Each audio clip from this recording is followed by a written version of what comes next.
Good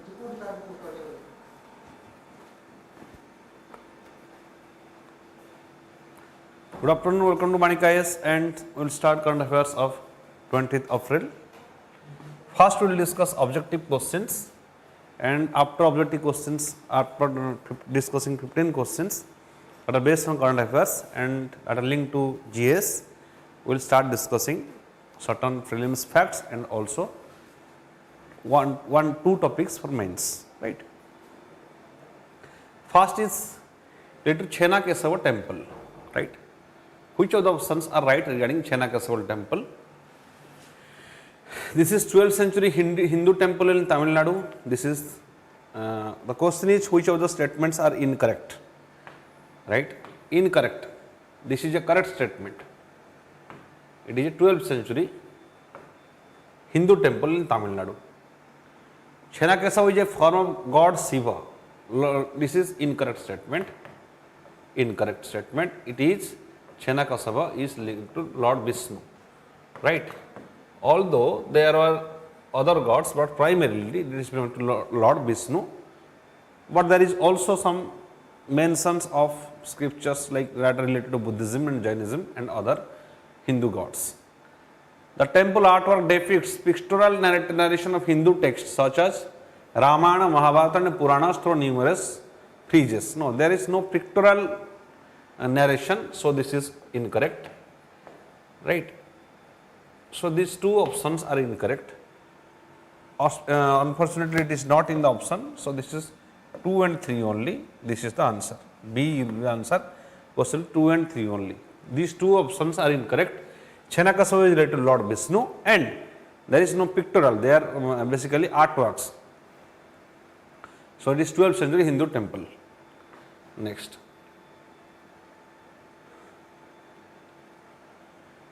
Which of the following are beneficiaries of Integrated Child Development Service, ICDS? Children below 6 years? No, children it is 6 years. Children below 6 years are the beneficiaries of ICDS. Pregnant and lactating women, yes, they are the beneficiary of ICDS. Women in the age of group of 15 to 44 years, yes, and also adolescent girls in selected blocks. Why?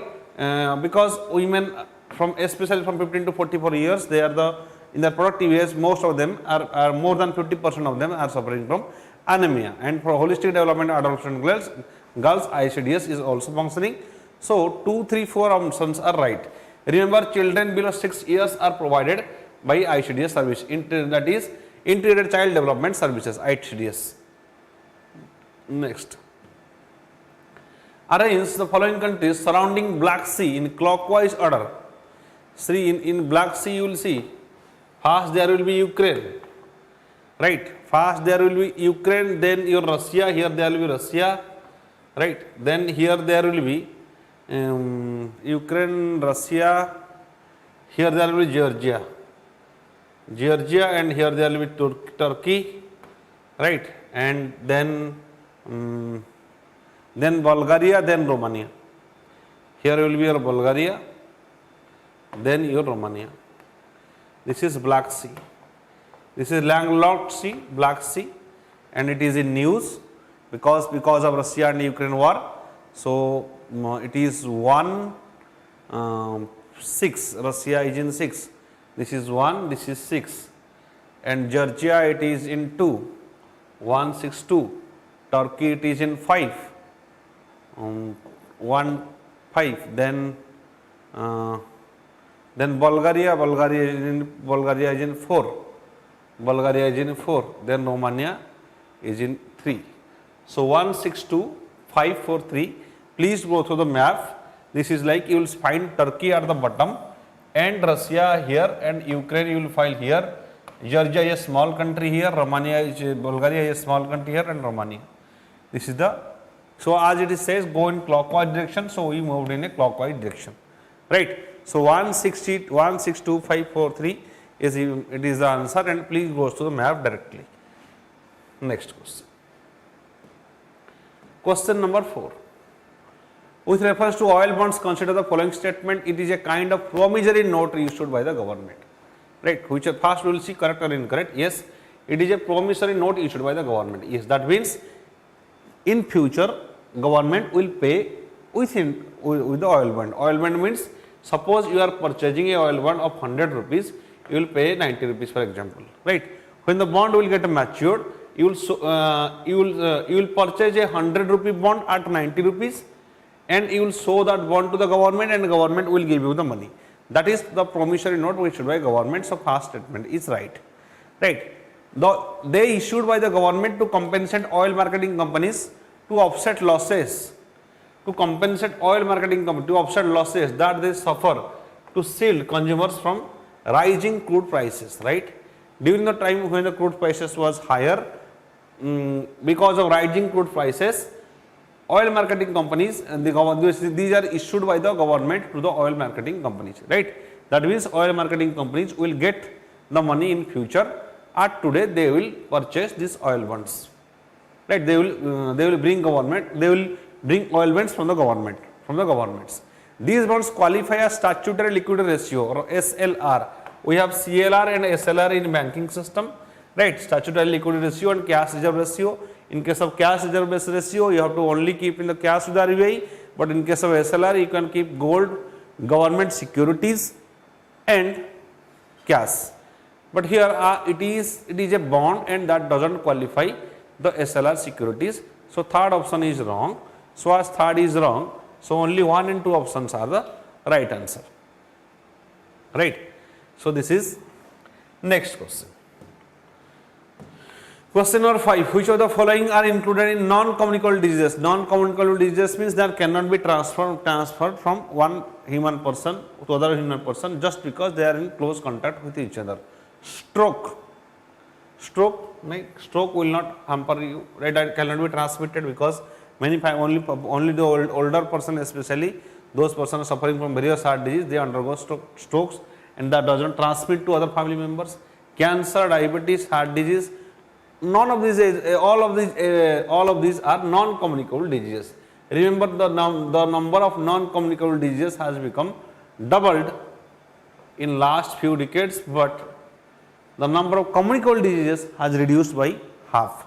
So all the non-communicable diseases are all non-communicable diseases that do not transmit from human being to human being just because they come in contact. Okay, next question.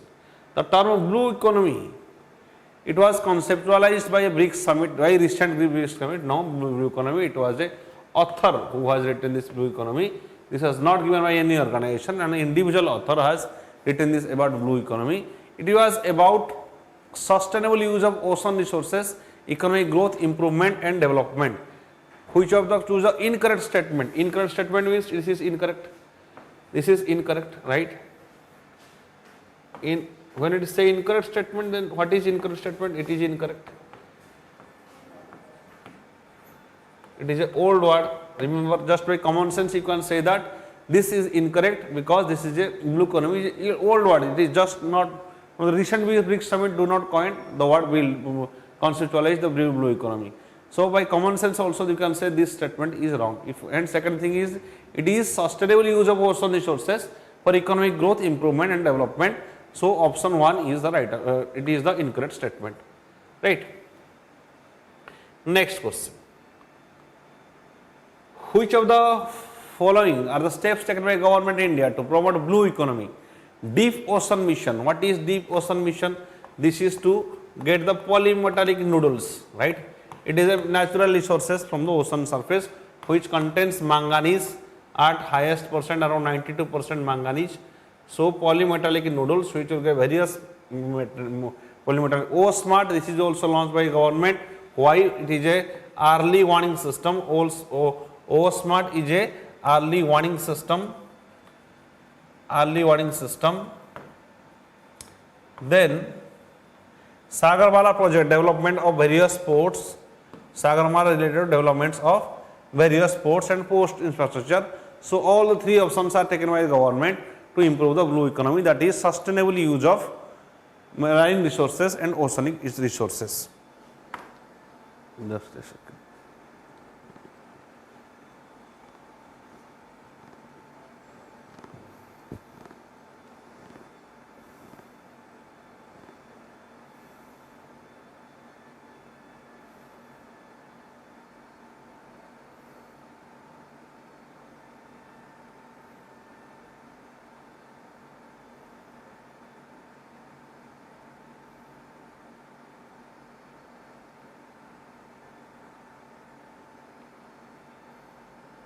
Good afternoon.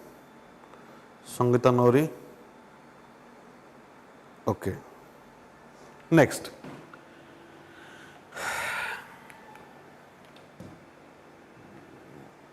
Consider the following statement. IMD releases rainfall forecast once a year in the month of June. The definition of normal rainfall, below rainfall and above rainfall has been fixed and remains constant. This first statement is wrong. Then, not in the month of June. Recently, normal rainfall has been reduced to 88 cm. Which of the statement is incorrect? This is incorrect. Incorrect because recently the IMD statement, ILD rainfall forecast already released. Next, it has said that normal rainfall has been reduced to 88 cm from 89 cm due to climate change. So this is right. This is correct statement.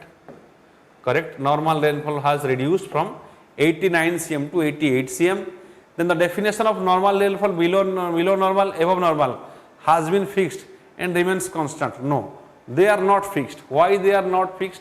Because they are dependent on the average rainfall in the last 30 years. Right, the definition of normal rainfall or below normal rainfall, they are dependent on the average rainfall of last 30 years. So it is also incorrect. So what are the statements that are incorrect? 1 and 2 only statements are incorrect because the definition of normal rainfall and below normal rainfall, above normal rainfall, they are not fixed.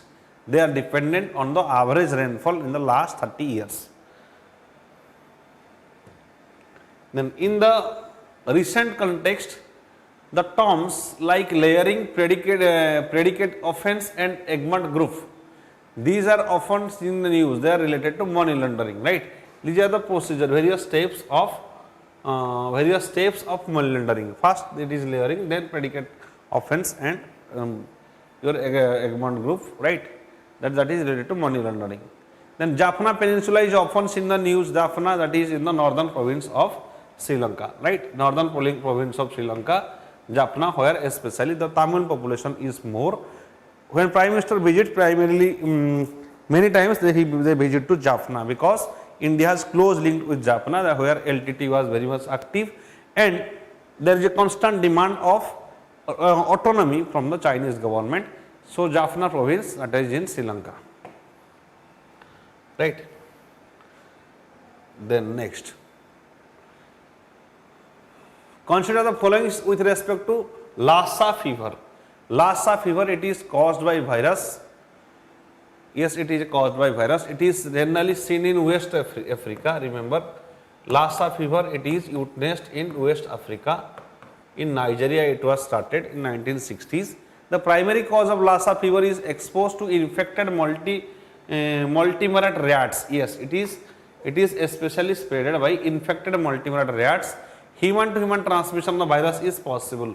Whenever you say word possible, then generally they are right.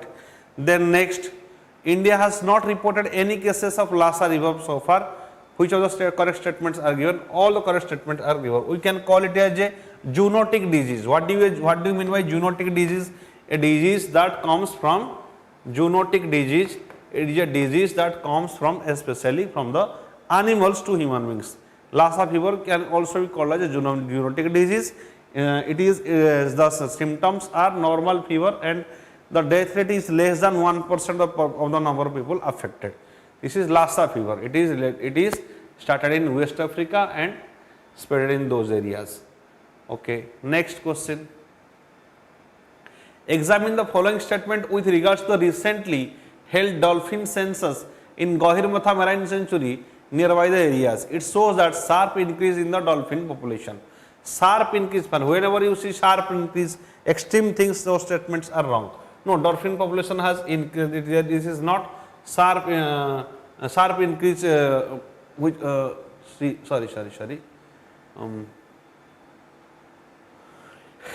These are asked is correct statement. Which of them is the correct statement?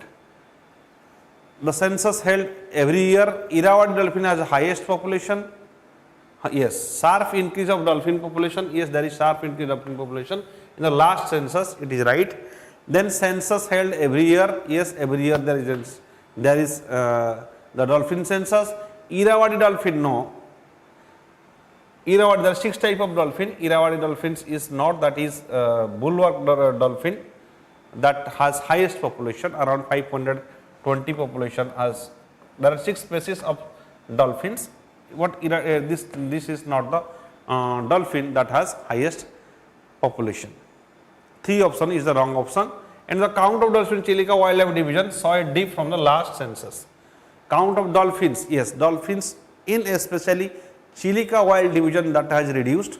Why it is reduced? Because of marine pollution. So 1 to 4 relation, 1 to 4 are the right answer. Next. Which of the following state become the first state in India to get L-root server? L-root server, it's a system related to internet. Rajasthan has got it. What do you mean by, or what is the function of this all L-root server? Because of this server, if any natural hazards happens in Asia, right, it may affect the internet system in any other region, but it will not affect the internet system in Rajasthan. It is the first state which has got L-root server. Then consider the following statement. Consider the following statement in India, right? So Rajasthan L-root server, it is related to internet system, and internet system can never be disrupted in Rajasthan if any natural hazards happens in Asia or nearby region. Then consider the following statement. In India, virtual digital assets are taxed at 30%, and the financial bill defines the term digital assets. Yes, it is different from your, these both statements are right. These statements are came from your budget. Please go through budget once. The budget highlights virtual assets. These are especially especially linked to cryptocurrency, right? It is taxing the cryptocurrency. So 30% taxes will be there from the benefits. Then financial bill defines the term digital assets. This is both. So both the statements are right because they are in budget statement this year. Next question is, consider the following statements with respect to India's solar sector. With respect to India's solar sector, consider the following statements. Among the India's installed renewable energy, solar energy has a major share, followed by the wind energy. Right? Incorrect. Which of the, so choose the incorrect systems? Incorrect statements. Has a major share, followed by wind energy. Solar tariffs has fallen consistently in the past decade. See, it is a correct statement. It is a correct statement, right? And solar, yes, solar energy has maximum, then wind energy, right? So for the share of solar renewable energy, solar energy is maximum, then wind energy, right? After that, it is the mega hydropower projects, right? Hydropower, big hydropower projects, then bioenergy. Next is your then nuclear energy, right? Then small hydropower projects. So this is the hierarchy of renewable energy in India. Solar energy has highest energy. So this is correct. So this is also correct. Solar tariffs has continuously declined consistently over the past decade. So it has so which of the, if the question is incorrect, so both of them are incorrect, neither 1 and 2. Right? Okay. So the prelim discussion is over. Every day we will continue this prelim discussion for the initial 20 minutes, especially the 15 questions will be discussed every day. Please be attentive and you can write in the comment section whatever your analysis it says, right, every day. Next question we will decide. Then we will discuss some prelim facts, right, that are based on current affairs. Prelim facts. First, this is the main. It is the main topic is oil bonds. It is a main topic. After that, we will discuss prelim facts. The finance minister has said government cannot bring down the taxes and thus oil prices because it has to pay the oil bonds issued by UPA, right? But presently there is a huge price of oil, right? in India. There are various reasons why what are the reasons, especially the after pandemic, in pandemic the demand of oil suddenly reduced, right? But after post pandemic, that as the demand rises, the supply side, there is some lacuna in supply side, and accordingly fuel production was not increased. So there are constraints regarding supply side. There is also another thing is that from the perspective of because of the Russia and Ukraine crisis, there is also oil prices, fluctuation in oil prices, as there is uncertainty in the global market. In India also there is high price of oil comparatively. So why the government has said that they cannot bring down the taxes? Why they cannot bring down taxes? There is oil bonds issued by the UPA government, right? What are the oil bonds? An oil bond is an IOU or promissory note issued by the government to the oil marketing companies in the lieu of cash that the government would have given to them, so that these companies do not charge the public full price of the fuel, right?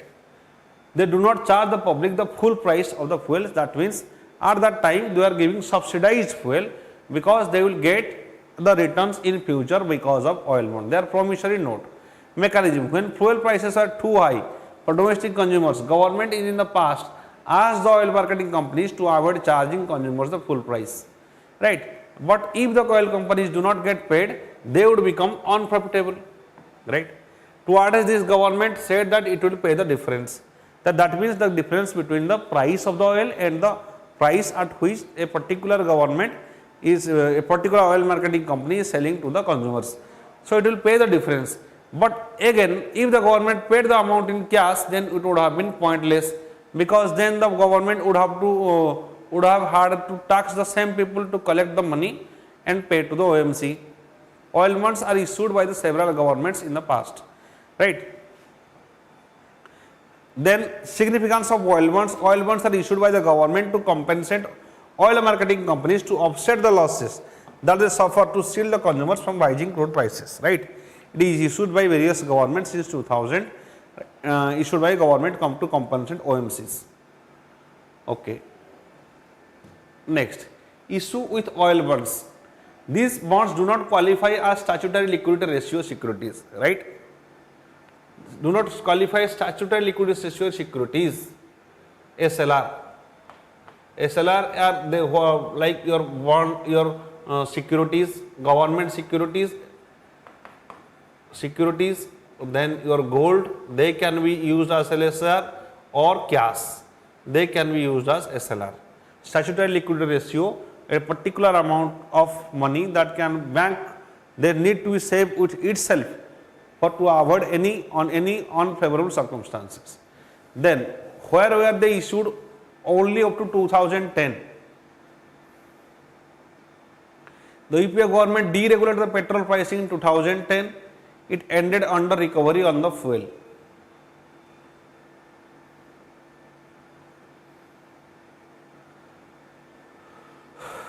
The UPA government deregulated petrol prices in 2010. It ended under recovery of the fuel. No losses from October 2014. OMC stopped suffering losses on every liter of diesel they sold from 2014 due to the deregulation of the petrol prices. Right? Since 2014, oil marketing companies stopped suffering any type of losses because of deregulations of petrol prices. Price difference between world market and domestic supply was high till 2010. Right? Domestic supply and price market was high till 2010. As per Petroleum Planning Analysis Cell (PPAC), during 5-year period, the price of a barrel crude oil average was $70.15. The retail selling price of petrol ranged from low than 37% to peak 50% in July over the same period. So there is a huge gap between selling a particular barrel of oil and the supply by the world market. That is why the governments, they have issued oil bonds and that stopped from 2014 because government has stopped deregulated the petrol prices. So there is no any other burden on the oil marketing companies so far the diesel is concerned. And also And another thing is that this is to reduce the burden on the OMCs, oil bonds. Okay, and they cannot be qualified as statutory liquidity ratio or SLR. They cannot be calculated as an SLR. Next, links between oil cost and the retail fuel prices. Elements of fuel prices delivered to the consumers. Price of crude oil, right? Central and state levies, then dealer commissions. Dealer commission is hardly 3%, and central and state levies. Then price peaked in 2011 and 12, and then easily slightly by 2014. The price of Indian basket of crude oil kept rising during the UPA years, starting at an annual average of $39 in 2004 and 5. They climbed to a high of $111 in 2011 and 12. Price is slightly after that to an annual average of 105 in 2013-14, and before the current government assumed the office May in 2014. Okay, reducing the prices and increasing the prices since 2015. Since 2015, when a barrel of average cost 84, crude prices have been downtrend and fell to 44 in 2022, 44 in 2020 and 21. So the international oil prices has reduced into $44 in 2020-21, which was around $111 in 2011 and 2012. So this is a huge difference, right? So there is huge taxes collected by the government because the oil prices has reduced in 2020 to 2021. Okay. Then excise duty related to central taxes levied, however, risen sharply. The constitute almost a third of the pump price of a petrol sold in Delhi as in August, compared to just 14% in May. So from 14% it is almost increased to 33%. The excise duty has increased. State taxes have increased at a more gradual pace and rise in Delhi to 23% from 17% in May 2014, right? From 17% in May 2014, the state taxes on petrol has increased to 23%. Components of oil bonds that need to be paid off. There are two components of oil bonds that need to be paid off. That is the annual interest payment and the final payment at the end of oil bonds tenure. Final payment, that is annual interest payment and the final payment at the end of oil bonds tenure. By issuing such bonds, government can defer the full payment by 5, 10 or 20 years, and in the interim just pay the interest costs, right? So our government can pay only the interest as of now, but it can defer the payment by 5, 10 or 20 years. How much of fuel prices is tax? There are two components of domestic retail prices, the price of crude oil and the tax levied on the basic price. Central government says that according to 14th Finance Commission, government is giving around, 15th Finance Commission, government is giving around 41% of its total taxes. So even if it is taking the excise duty, it is giving 41% of total excise duty to the states.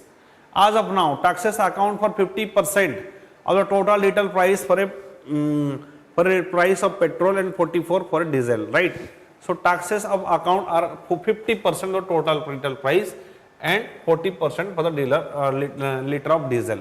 Issued raised by government, Ukraine crisis and oil bonds. These are two issues raised by government. Because of Ukraine crisis, higher crude oil prices are there, and oil bonds taxpayers today are paying the subsidy. Taxpayers are paying for the subsidy which are dished out consumers more than a decade ago in the name of oil bonds, and they will continue to pay for the next 5 years as the redemption of oil bonds continues to 2026. So government has to pay oil bonds up to 2026, which was taken before 2014. Is the amount large enough to restrict the deduction of taxes? The total payout is just 7% of the total revenues in 2014 and 15.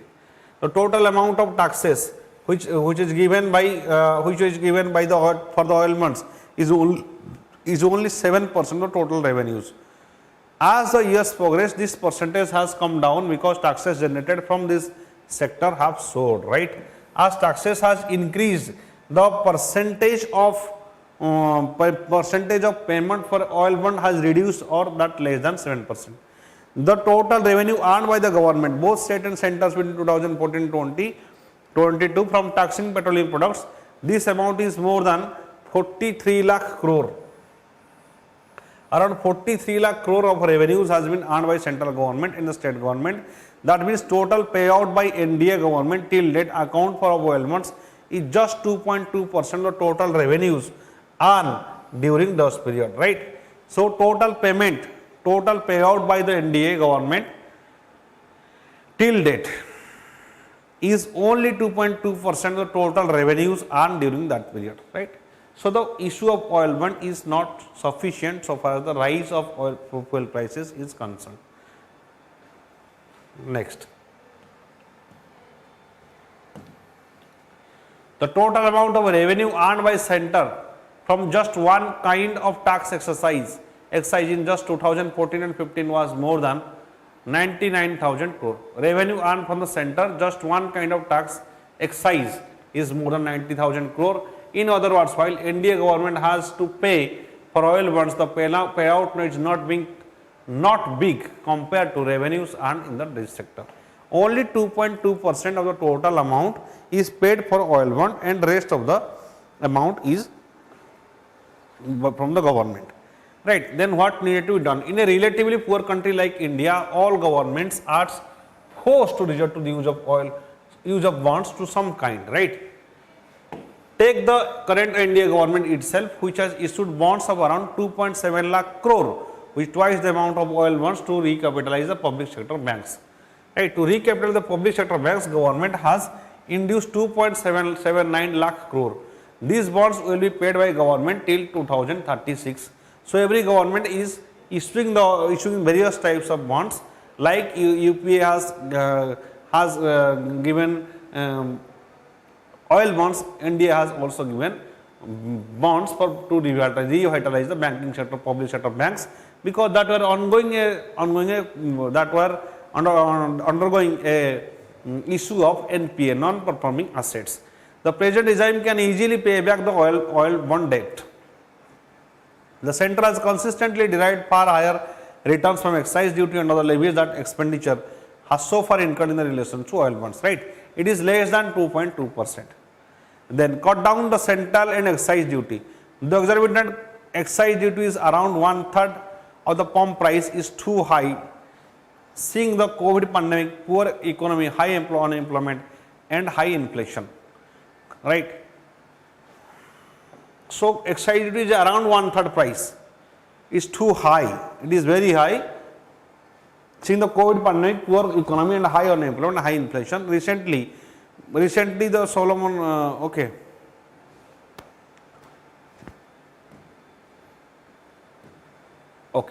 so if you analyze what are the issue, why there should be high pressure, whether government should reduce the petrol prices or not, what government should do with respect to that.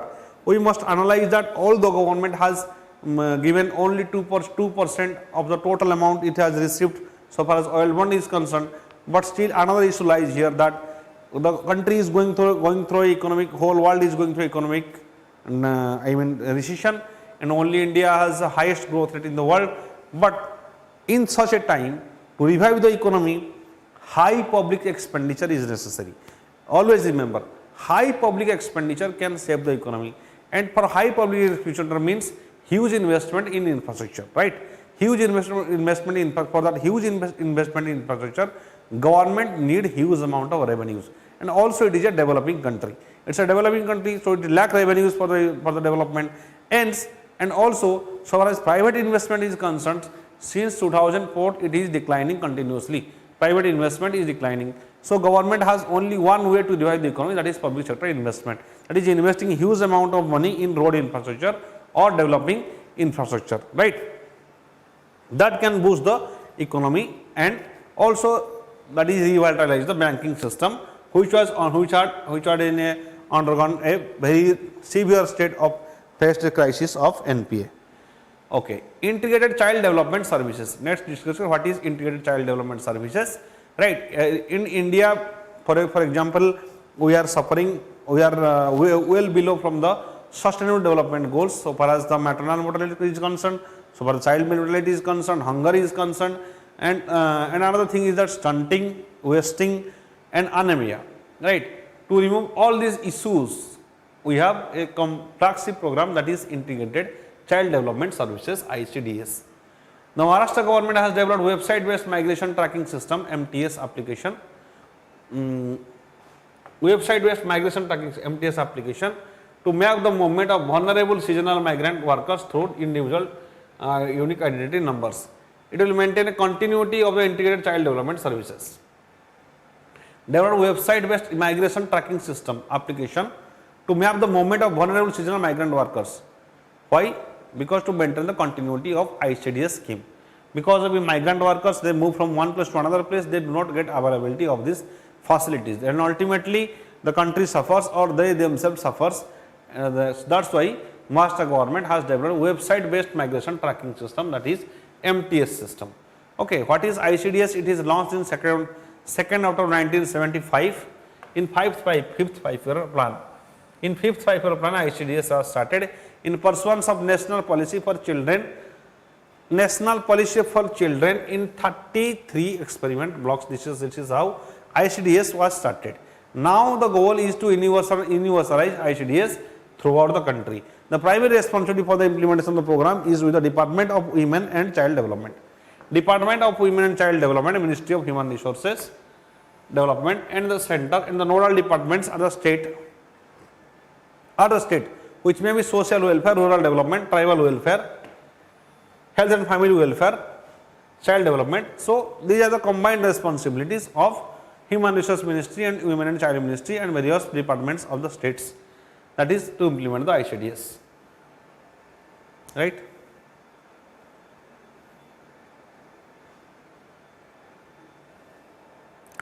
Okay. Now come to the main point. So it has started in fifth 5-year plan.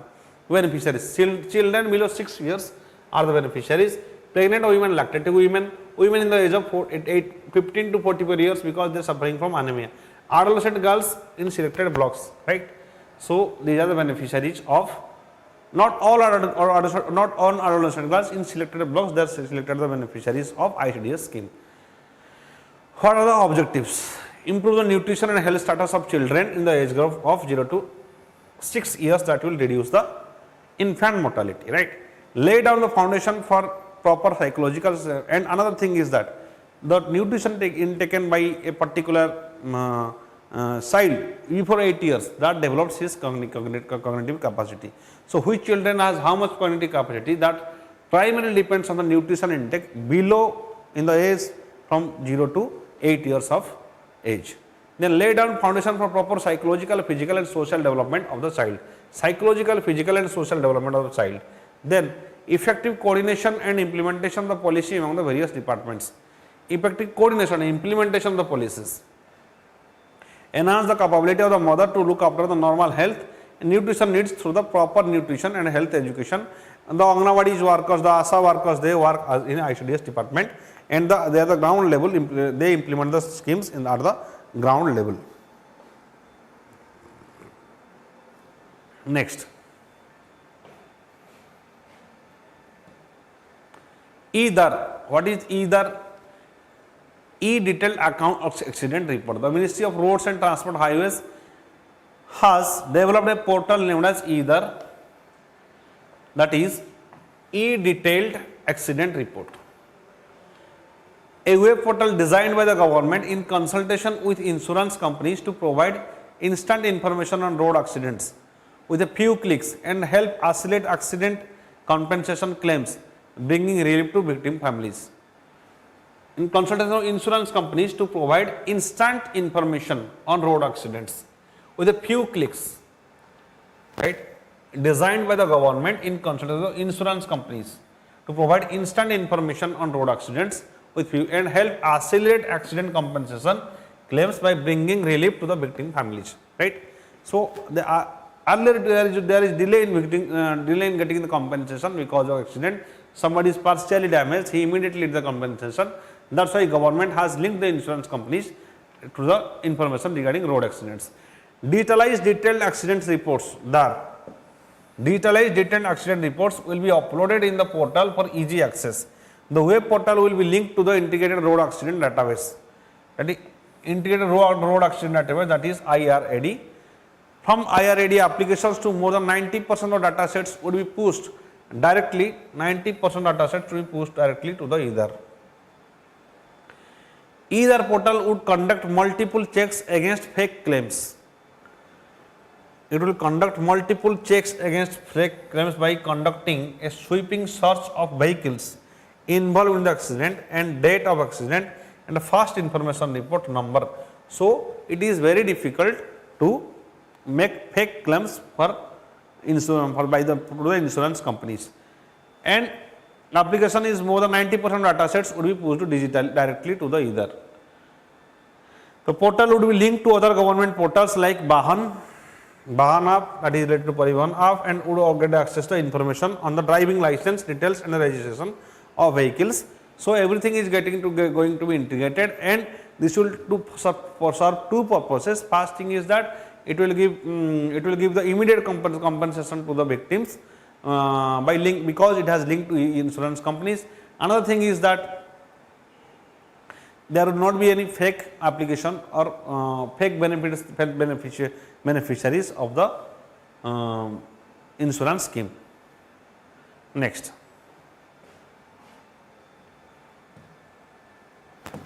Then what are the benefits? For the benefit of investigating officer, the portal would provide geo-tagging of the exact accident spot along with the site map. Geo-tagging of the exact accident spot along with the site map, right? This would notify the investigating officers the distance from the spot and the incident and the event of the portal's access from any other location. Integrated data and instant information on the road accident will bring relief to the victim families and check fake claims, right? When there is fake claims, then ultimately the consumers get losses. The real victims they realize the losses. That's why it will address the issue of fake claims. That will lead to reduce in the price of insurance premium, and also it will give early compensation to the victims, right?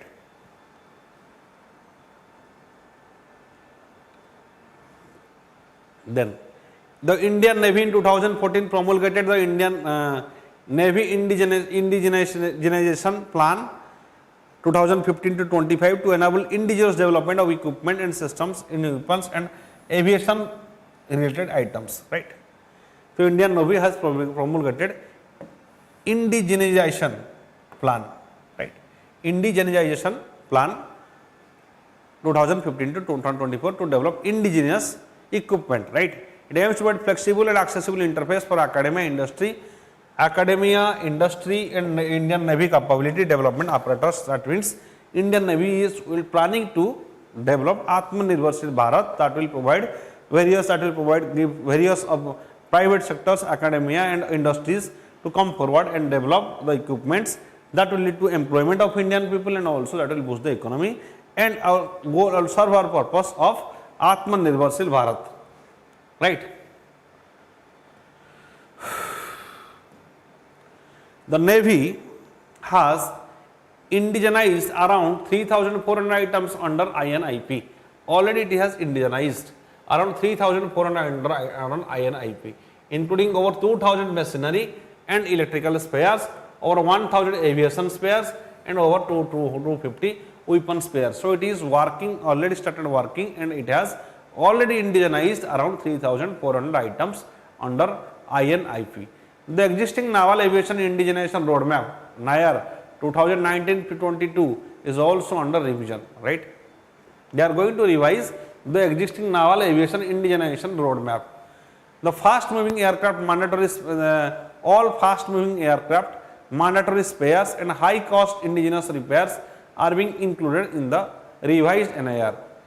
fast moving aircraft, mandatory spares and high cost indigenous repairs are being included in the NAIR. That means high cost of indigenous repairs will be also undergone in India also, and there will be mandatory spares, right? Certain spares that must be produced inside India according to the National Aviation Indigenous Roadmap.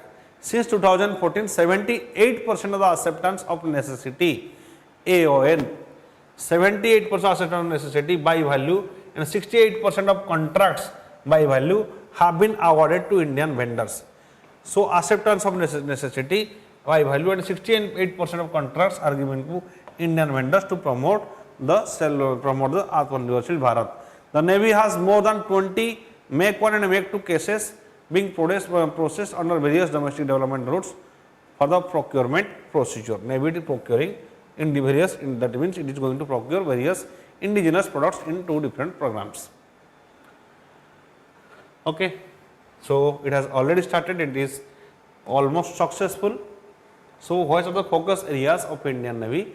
Right, some of the focus areas are indigenous design and development and production of anti-submarine weapons and sensors to protect our submarines.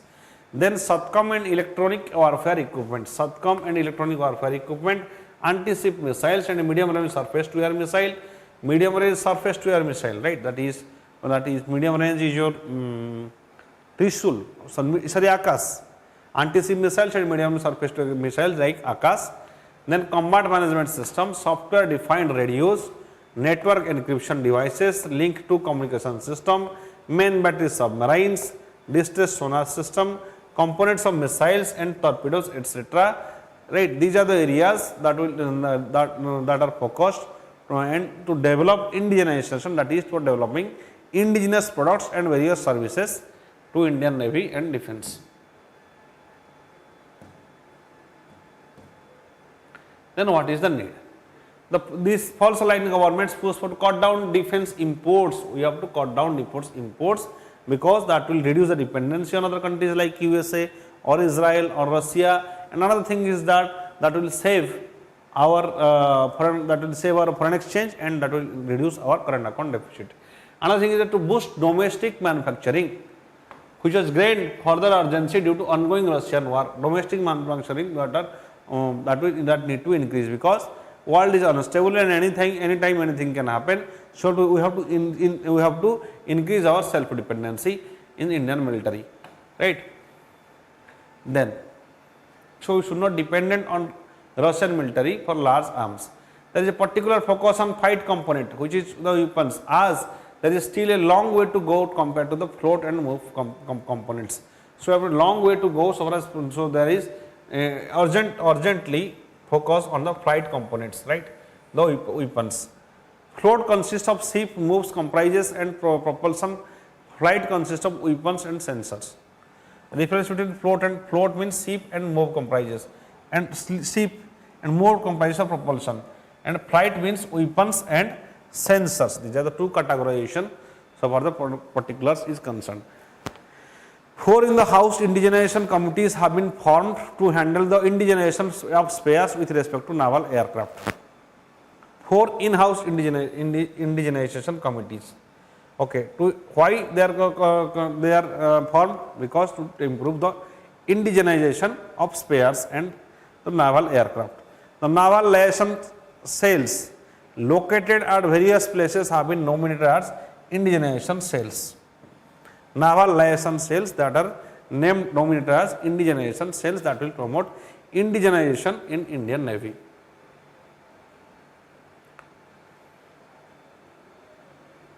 Right. The skill development ecosystem has undergone rapid changes and improvements after the launch of Skill India mission, but it has many challenges. What are the challenges, especially Skill India mission? That is a main question to be addressed in order to make India skill capital of the world. Right? How can we make India skill capital of the world? Okay.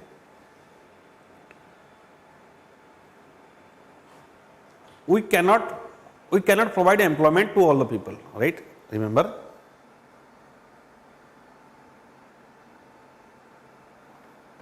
We cannot provide employment to other people just by education. That's why we have to skill them, right?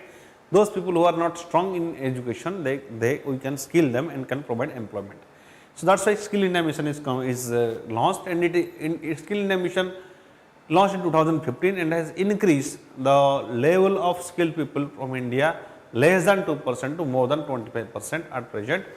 So that is giving training to various people, right?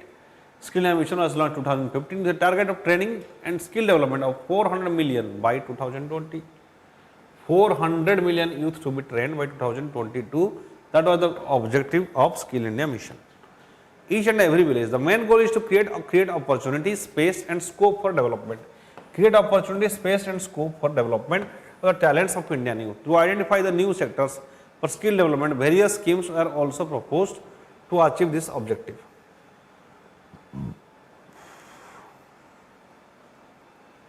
Since the inception of Skill India Mission, there are many measures taken under it.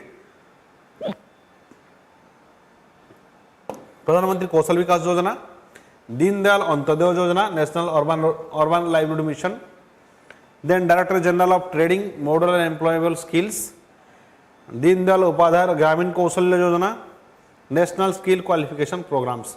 So these are the various under Skill India missions. These are the various measures that are taken to develop skills to provide skills to 400 million people by 2022. Okay. Then other schemes are National Skill Development Corporation. It is working skill development agency. It is an institutional body that implements the Skill India Mission, Ajivika, National Rural Livelihood Mission, Auto Innovation Mission, Startup India. So all of them, they promote skilling. Right. The impacts of the above schemes were the NCQ recognizes prior learning through an estimate 20 million school dropouts can get a second chance. 20 million school dropouts, they can second chance to learn a particular skill. There is a substantial increase in the number of people who are skilled in financial 2017 and 18. Notably, rise in phenomenal, it has risen more than 4 times. Risen more than 4 times from over 3.5 lakh people to nearly 16 lakh people in financial 18, right? So the number of people that are getting skilled has risen significantly from since 2017 and to financial year 2018. About 30% of skilled persons have found jobs under the mission financial year 2018, right? All the people who have undergone skilled, around 30% have found the jobs. With nearly 55% successful placements, the short-term training program STT under Pradhan Mantri Kaushal Vikas Yojana has successfully trained over 13 lakh candidates. 55% successful placements. 55% of them who are getting trained under the Pradhan Mantri Kaushal Vikas Yojana, they are getting placements.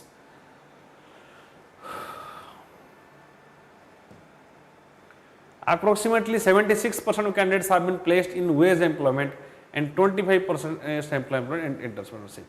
Right, all those people who have got the employment, around 70% of them in wage employment and 24% in self-employment or entrepreneurship. Recognition of prior learning RPL. Recognition of prior learning RPL is designed for those who are already have a job or self-employed or require upskilling and certification for better prospects. Till date, more than 4.5 lakh candidates have been certified under the component, that is recognition of prior learning. What do you mean by it? If you are already in a job, you have already have a skill, you can upgrade your skill as well, right, to increase your livelihood incomes. That's why recognition of prior learning is there. Then what are the challenges? The targets allocated are very high and without regard to any sectoral requirement. The targets are very high. Everybody was chasing numbers without providing employment to the youth meeting the sectoral industry needs, right? There is a mismatch in demand and supply of employment, right? And the targets are very high. The focus on Pradhan Mantri Kaushal Vikas Yojana has been largely on the short-term skills courses, resulting in low placements. There have been an overemphasis of the scheme, hence it has seen answer to all skill related issues. They have short-term skill courses that resulted in low placements of these people, or skilled people. The National Skill Development Agency created 2013 for resolving the interministerial and interdepartmental issues, eliminating duplicates of efforts of the center. However, it has been now subsumed as a part of National Council of Vocational Training. So, National Skill Development Agency, it has subsumed in the National Council for Vocational Training. This reflects not only discontinuity in the policy process, but also obfuscations in public makers, right? If you are making an organization, then you are subsuming, and all these processes are going on. So, there is no continuity. So, these are challenges, passing very high targets, and there is a mismatch in demand and supply of labors, right? How many people are getting skilled, and in which industry there is demand of labor. That are the various issues of skill challenges in regarding skill in India. Then India's joblessness is not only skill problem, it is representative of lack of appetite of industrialists or entrepreneurs for recruiting. We lack entrepreneurs due to limited access to credit because of banks, NPAs and investment rate has declined, and thus negative impact on the job creation. Right, there is lack of limited access to credit. That's why investment was not happening, and if investment will not happen, job creation will not happen. The Comptroller and Auditor General of India has pointed out flaws in the design and operations of the NSDC and National Skill Development Fund. It has pointed out some flaws, result of falling into sort of skill development goals, right? As there is flaws, they are not achieving the desired result. Majority of them also could not achieve the placement targets for the trained persons, right? In majority of the targets are not achieved so far as the placement of the trained person is concerned. Then Sarda Prasad Committee held NSDC responsible for poor implementation of the standard training and assessment reward. Sarda Prasad Committee, this is regarding assessment of skilling of Indian people, and that held responsible and NSDC responsible for the implementation of the standard training assessment reward STAR program. It highlighted that only 8.5% of persons trained were able to get employment. Only 8.5% people have got, who are trained under the Pradhan Mantri Kaushal Vishwas Yojana, they are able to get the employment. The report also cites serious conflict of interest in the functioning of National Skill Development Corporation, NSDC, has not been able to discharge the responsibilities for setting up sector skill councils, SSCs, owing to lots of serious conflict of interest and unethical practices. The skilling courses are not in line with the Industrial Revolution 4.0 around the corner. So, there are various issues. The skilling courses are not in the line of Industrial Revolution 4.0, and another Sarda Prasad Committee that has held that only 8.5% persons are able to, or they are able to get the employment. So what need to be done? First thing is that India's approach towards skilling has been ignored the demands of market. We have to focus on the demands in the market, right? What is the demand? According to demand, we should create the jobs. Learning should not stop with earning. Only a skilled person will grow today's in the world. This is applicable to both people and countries, while existing stakeholders continue to skill, reskill and upskills, right? We need to skill, then reskill, then upskill people to increase their earning. This needs to be expedited as there is going to be a huge demand for reskilling due to fast changing technology. The skilled workforce has helped India in fighting an effective battle against COVID-19 pandemic. India providing smart and skilled manpower solution to the world should be at the core of our strategy of skilling youth. India needs to learn from the technical and vocational training education models in China, Germany, Japan, Brazil, Singapore. That means we have to accept the world practices of best training and skilling programs, and we must provide skilling to our youth so that will solve the problem of employment. So today the lecture ends here. If you want us to continue the program of discussing MCQs and this discussion of current affairs, please like and share and subscribe to VANIK-IAS. Thank you.